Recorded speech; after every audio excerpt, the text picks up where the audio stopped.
himself doesn't do that. That's the work of Brahma. Yet, without the Lord creating those original elements, Brahma couldn't do his thing. So the Lord is actually the original creator. Brahma is the secondary creator, and he takes these inchoate material elements and makes them into forms. So the next holy name is Vidhata. Vi is a Sanskrit prefix meaning ultimate. So he is Dhata, he's the creator, and he's also Vidhata, the author of the Vedic injunctions. The Vedas are the ultimate creation in this material world. Without the Vedas, this material world would be useless, or even more useless than it already is.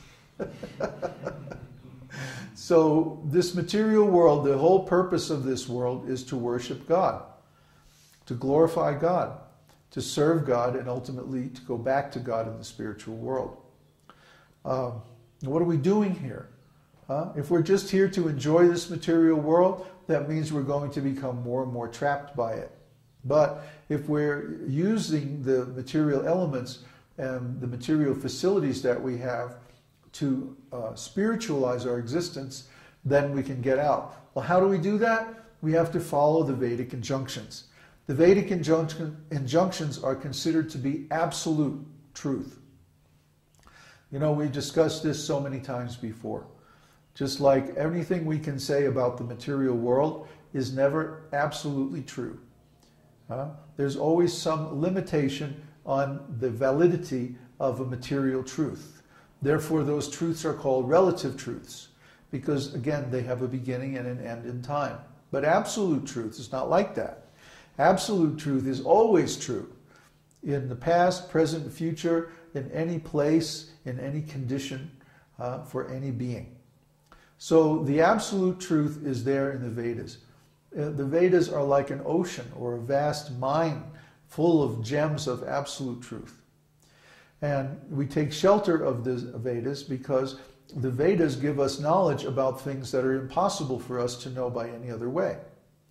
And if we compare the Vedas with other spiritual traditions or religious traditions in the world, we see that the Vedas are inherently superior to all other religious traditions because they give the means to attain a direct personal relationship with God. All other scriptures try to get in between this soul and God by creating some kind of religious formality. And you might say, well, isn't the guru like that? Well, the guru is kind of a one-way transmission from Krishna through the disciplic lineage to the disciple. But what is the guru telling the disciple? You have to serve Krishna. You have to worship Krishna. You have to chant the name of Krishna. Ultimately, you have to see Krishna face to face. So guru is different from religion because guru tells the disciple how to make a personal, direct relationship with God. The guru is not saying, or should not be saying, you have to serve me. The guru is saying, you have to serve Krishna. That's the actual Vedic injunction. Of course, the disciple should serve the guru because the guru gives him so much knowledge. So anyone who's sincere, anyone who is honest, will want to offer their guru so much service. And this is natural. The guru is the representative of Krishna. Therefore, we should serve and worship him like Krishna. That's why every week we begin with Vande, śrī-guroḥ, śrī-yuta-pada-kamalaṁ, śrī-gurun, vaiṣṇavāṁś. That there are many gurus in the disciplic lineage going all the way back to Krishna. And we're indebted to all of them because they have sacrificed their life and given so much of their time and energy just to make us enlightened. So we feel a great debt, actually an unpayable debt to those gurus, because what have they done? They've given us Krishna. Like it says in the song that we just chanted. You have Krishna and you can give him to me. He's speaking to the guru. So the guru can give us Krishna. And when he does, well, what do? We worship Krishna. And by that worship we become enlightened and liberated. Therefore, the Guru is the main necessity of religious life or of spiritual life. And when we worship the Guru properly, then we go back to the spiritual world by establishing a direct personal relationship with Krishna. But we always serve our Guru even in the spiritual world. That's a very deep truth. The Guru also has a spiritual form, and when we realize our spiritual form, we also realize the spiritual form of our Guru. It's a very deep thing. So, Guru is there eternally.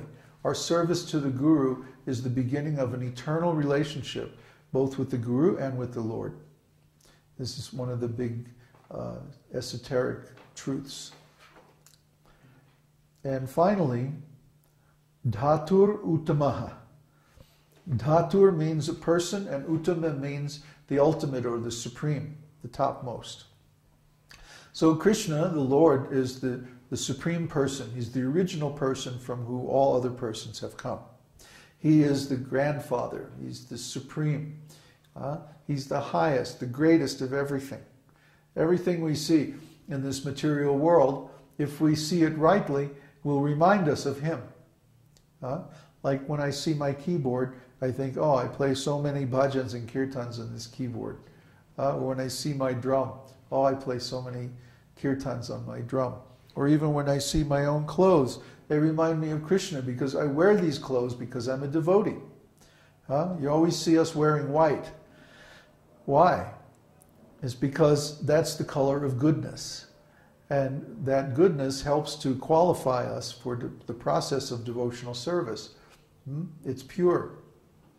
And although that's just a preliminary qualification, actually we could dress in any old way, as long as we perform devotional service. That's the important thing.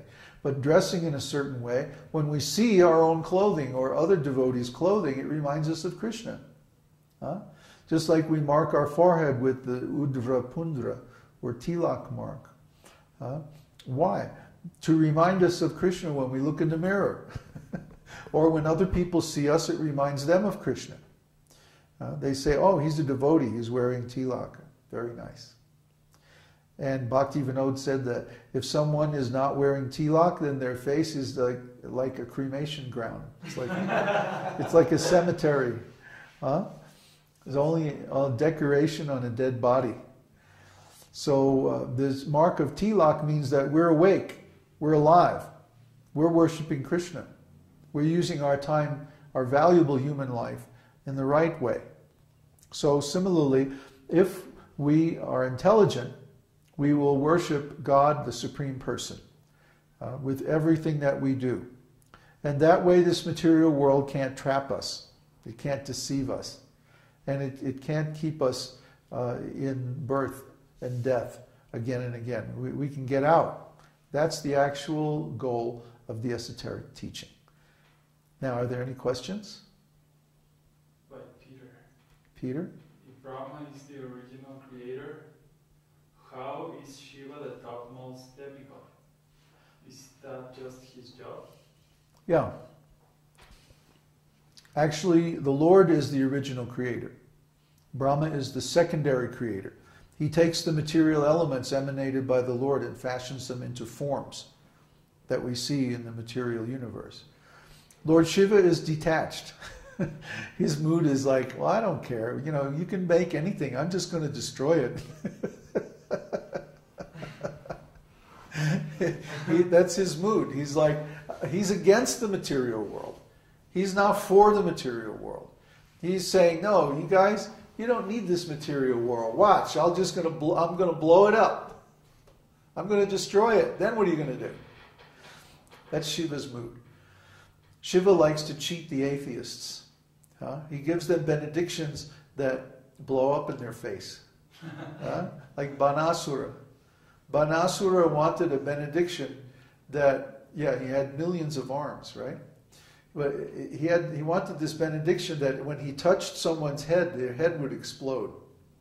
Only a demon could want something like that. So Lord Shiva, he approached Lord Shiva and worshipped him very nicely. And then Lord Shiva said, oh yes, yes, no problem, I give you that benediction. So then he wanted to test his mystic power, so he started running after Lord Shiva to touch his head. And Lord Shiva went running to Lord Vishnu. And Lord Vishnu said, Shiva, you hide, I'll take care of this guy. So Banasura came into the presence of Lord Vishnu. And he says, where's Shiva? Where's Shiva? I want to touch his head. And Lord Vishnu said, you know, that Shiva, he's a very tricky character. He likes to deceive people. And you never know what he's going to do that'll trick you. So actually, I'm pretty sure this benediction doesn't really work. Why don't you touch your own head and find out? And so Banasura is like, yeah, I know about Shiva. He's just a really crazy guy. And he touches his head, boom.